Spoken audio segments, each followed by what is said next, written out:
అంకమరావు గారు, మూడో అంశం ఏంటంటే పోలీసులు ఇప్పటికి కూడా పోలీసులు ఎవరైతే ఉన్నారో ఇంకా వైసీపీ గ్రిప్లోనే ఉన్నారు, వాళ్ళకి పనిచేస్తున్నారు, వాళ్ళకి అనుకూలంగా పనిచేస్తున్నారని కూడా చాలా ప్రజల నుంచి కొన్ని అభియోగాలు ఉన్నాయి.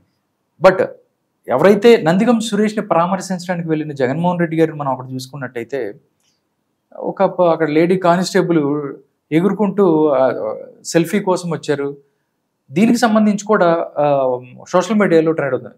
దీనికి సంబంధించి ఆవిడకి మెమోని జారీ చేశారు జైలర్ అని చెప్పి కూడా వార్తలు వస్తున్నాయి.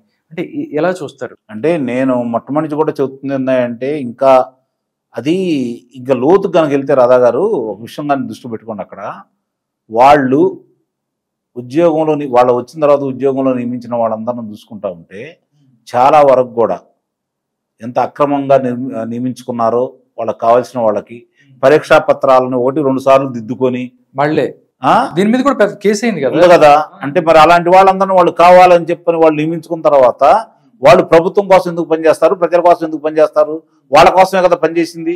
వాళ్ళు అసలు అట్లా నియమించుకున్న కారణం కూడా అదే కదా, వాళ్ళ కోసం పనిచేయడం కోసమే కదా వాళ్ళు నియమించుకుంది. వాళ్ళ ప్రభుత్వ వ్యవస్థల్లో ప్రతి చోట అంటే ఠాగూర్ సినిమాలో అవును చిరంజీవికి సంబంధించి ఒక్కొక్కళ్ళు అక్కడక్కడ ఉన్నట్టు వీళ్ళు కూడా కొంతమందిని అట్లానే ఉన్నారు కదా. అట్లా ఉన్నారు కాబట్టి ఇప్పుడు ఆ అమ్మాయి చూసుకుందాము, వచ్చాడు ఈయన, ఆయన వాళ్ళ ప్రాంగణంలోకి రావచ్చు, విధుల్లో ఉన్న అవన్నీ మర్చిపోయిందంటే వాళ్ళ మనిషి కాబట్టే కదా. అంటే ఇన్ని కెమెరాలు ఉన్నాయి, ఇన్ని ఉన్నాయి, అవన్నీ వాళ్ళకి సంబంధం లేదండి. అవన్నీ వాళ్ళకి సంబంధం లేదు. ముందాళ్ళు ఏం చేశారు, నన్ను ఏం చేయడానికి అని చెప్పిన ధైర్యం ఆమెకి. ముందాళ్ళు ఏం చేయలేకపోయారు కదా.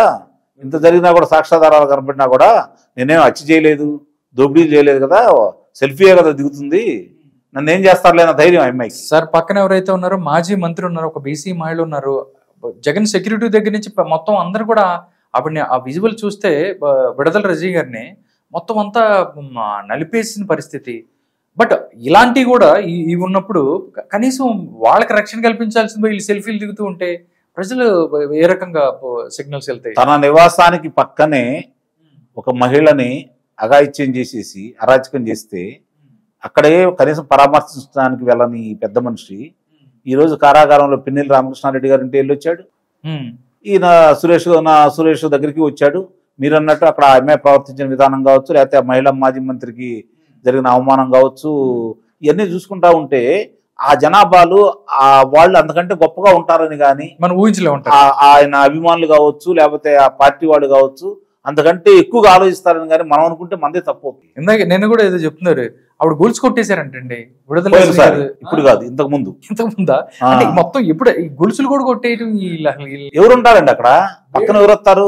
బ్లేడ్ బ్యాచ్, ఈ 420 గంటలు మొత్తం అందరూ వీళ్ళే ఉంటాయి కదా. అనుమానం ఏమని చెప్పండి. ఇప్పుడు వాళ్ళకి ఏంటంటే వీళ్ళు దోచుకున్న దాంట్లో మనం దోచుకునేది ఎంత అని చెప్పిన వాళ్ళ భావన. ఎటు వీళ్ళే దోచుకుంటుందో వాళ్ళ దగ్గర మనం దోచుకుంటే అక్కడ న్యాయం చేస్తున్నారు అనిపిస్తుంది నాకు. ఓకే, ఎందుకంటే వాళ్ళ ప్రజలకి ఇవ్వట్లేదు కాబట్టి దోచుకుంటుంటే వాళ్ళు వేలల్లో దోచుకుంటారు, లేకపోతే లక్షల్లో దోచుకుంటారు. ఓకే, అంతే కదా.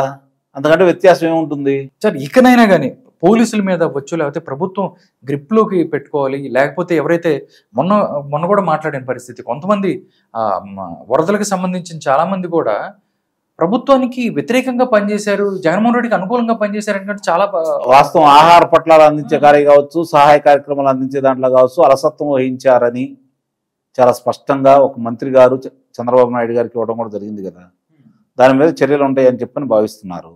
ఆ చర్యలు ఆలస్యం అవుతుందనేదే భావం తప్ప చర్యలు తీసుకుంటే సంతోషిద్దాం మనం కూడా. ఆ చర్యలు లేకపోబట్టి ఇట్లా పెట్టరేగిపోతున్నారు అనేది నా వాదన. ఓకే సార్, చూద్దాం సార్ రానున్న కాలంలో ఏం జరగబోతుంది. ఇకనైనా ప్రభుత్వం కళ్ళు తెరిచి గట్టిగా ఎవరైతే ఇలాంటి చర్యలు చేసే వాళ్ళ మీద ఉక్కుపాతం మోపాలని కోరుకుందాం. Thank you so much.